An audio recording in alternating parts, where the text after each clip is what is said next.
Transport. En vue d'une collaboration avec l'Union européenne.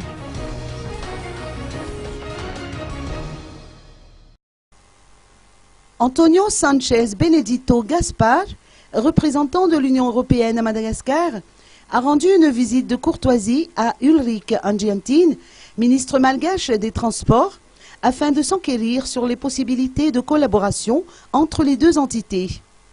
Il s'agissait donc de définir les projets et programmes envisagés par le ministère dans le cadre du développement du transport.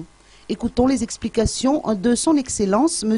Antonio Sánchez Benedito. C'est une première prise de contact. On a eu la possibilité avec le ministre des Transports et de la Météorologie de passer en revue les derniers domaines de coopération dans le secteur de sa responsabilité, notamment en matière de l'entretien de routes et aussi des études de faisabilité, chemin de fer. Il y a un travail déjà fait très important dans ce domaine, qui est un domaine prioritaire dans l'ensemble de la coopération, du partenariat entre l'Union européenne et Madagascar. Y a-t-il un budget alloué ou programmé à ces formes de réhabilitation? Il y a toujours des programmes qui sont en cours pour l'entretien, pour l'impulsion, la promotion des infrastructures, surtout en matière de transport à Madagascar.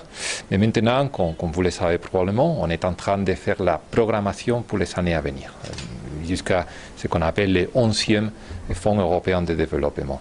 Alors la réunion d'aujourd'hui a été aussi très productive, très intéressante pour connaître directement de la part de Monsieur le ministre quelles sont les priorités en matière de transport qui seront aussi inclus dans le plan national de développement qui sera approuvé dans les prochaines semaines, on espère, pour voir comment on peut s'aligner de la part de l'Union européenne sur ces axes prioritaires définis par la partie malgache, par le gouvernement malgache. Un des points importants de cette collaboration concerne la compagnie aérienne nationale Air Madagascar, qui figure toujours dans l'annexe B de l'Union européenne. Se voulant rassurant, le ministre Ulrich Angiantin a indiqué que le plan de redressement de cette compagnie évolue dans le bon sens.